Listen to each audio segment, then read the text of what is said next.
Zee 24 तास, एक पाऊल पुढे.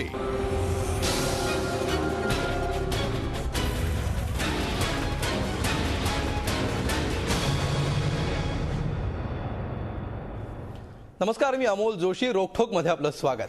गांधी जयंतीचा मुहूर्त साधत केजरीवालांनी नव्या राजकीय पक्षाची आज घोषणा केली. मैं अन्ना हूं पासून सुरू झालेला प्रवास आता मैं आम आदमी हूं पर्यंत येऊन ठेपलाय.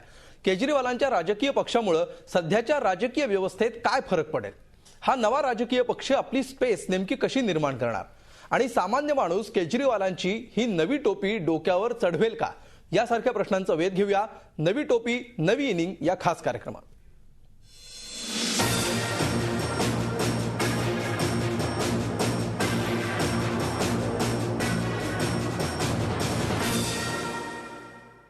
आणि या विषयावरच्या चर्चेला सुरुवात करण्यापूर्वी आपण बघूया याबाबतचा एक खास रिपोर्ट.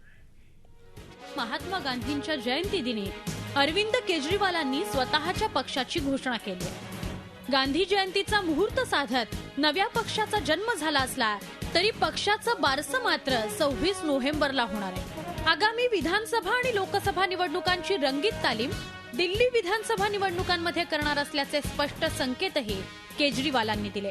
तर केजरीवाल यांच्या पक्षाचे सदस्य होणार नसल्याचं अण्णांचे सहकारी कुमार विश्वास यांनी सांगितलंय.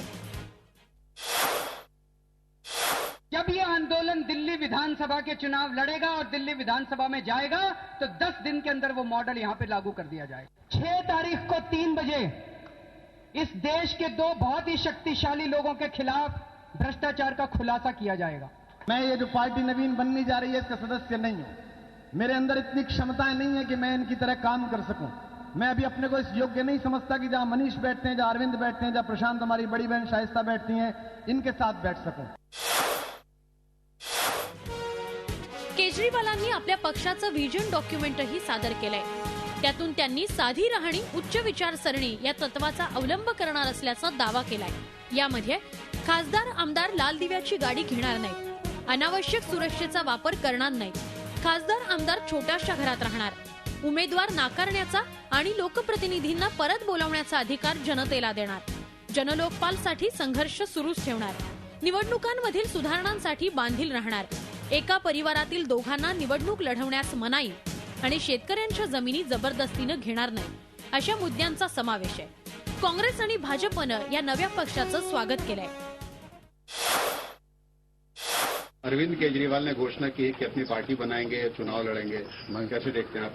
हार्दिक स्वागत, अभिनंदन. हार्दिक स्वागत, अभिनंदन. हार्दिक स्वागत, अभिनंदन. उनको पूरा अधिकार है पार्टी बनाने का.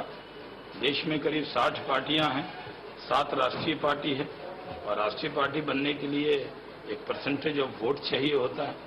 तो भारत के संविधान ने सबको इजाजत दी है कि वो पार्टी बना सकता है.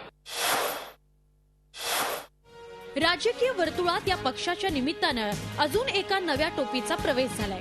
गेल्या 2 वर्षातला मैं अन्ना हूं या आंदोलक टोपीचा मैं आम आदमी हूं या राजकीय टोपीपर्यंतचा प्रवास अनेक वादांनी भरलेला होता. आता केजरीवालांच्या या नव्या टोपीला राजकीय पक्षांच्या भाऊगर्दीत किती स्पेस मिळते आणि नव्या टोपीकडे जनता किती आकर्षित होते हे लवकरच कळेल. झी 24 ताससाठी रश्मी पुराणिक, नवी दिल्ली. आणि या विषयावर चर्चा करण्यासाठी आपल्या स्टुडिओमध्ये आहेत काँग्रेसचे प्रवक्ते आमदार भाई जगताप. त्याचबरोबर आमच्या औरंगाबादच्या स्टुडिओमध्ये न्यायमूर्ती नरेंद्र चपळगावकर या चर्चेमध्ये सहभागी झालेले आहेत.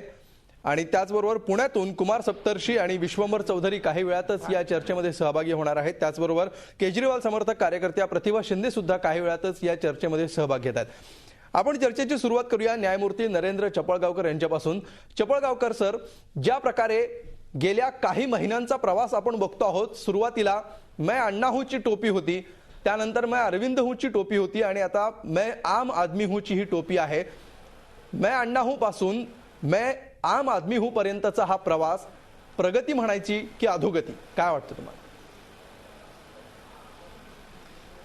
मला खरं म्हणजे एका योगायोगाचं अगोदर गंमत वाटते की ज्या महात्मा गांधींनी स्वातंत्र्य मिळाल्याबरोबर काँग्रेस संघटनेचं राजकीय पक्ष म्हणून विसर्जन करा असा सल्ला दिला होता, त्या गांधींच्या जयंतीच्या दिवशी एका नव्या पक्षाचा प्रारंभ गांधींचं स्मरण करून केला जातो आहे. आता या सध्याच्या काळामध्ये राजकीय पक्ष काढला म्हणजे त्याच्याद्वारे आपल्याला पाहिजे ते धोरण आणि पाहिजे ती मूल्य समाजात आणि राज्यव्यवस्थेत प्रस्थापित करता येतील असं एखाद्याला वाटणं ही खरं म्हणजे फारच गंभीर आश्चर्यकारक गोष्ट आहे.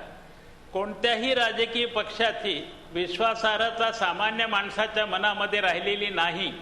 राजकीय पक्ष का निवडून येतात, का सत्तेवर येतात ह्याची कारणं वेगळी आहेत, त्याची चर्चाही करता येईल.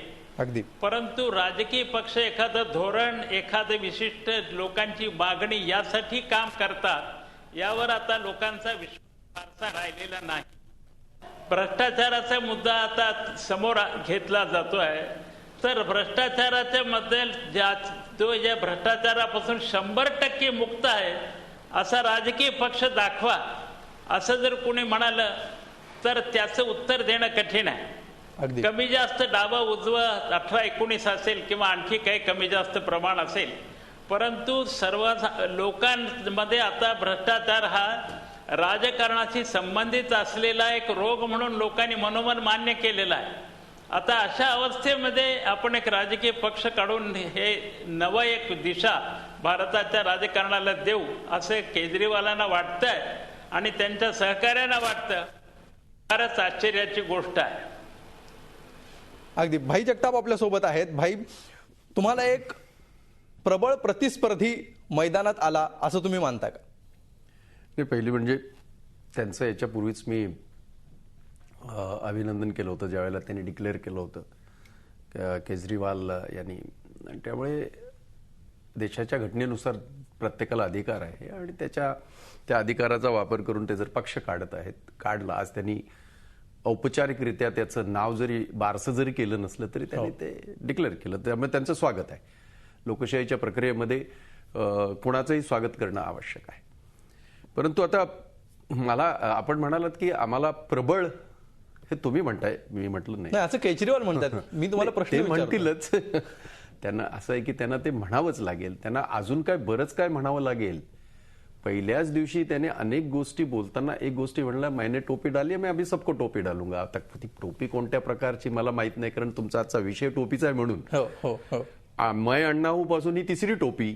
आता हे लोकांना किंवा जनतेला कोणती टोपी घालणार आहेत त्यांच्याच भाषेतला, त्याचा उपहासाने म्हणत नाही, मी विनोदाने म्हणतोय, कारण त्यांनीच त्यांचंच वाक्य आहे म्हणून म्हणतोय. झी 24 तास, एक पाऊल पुढे.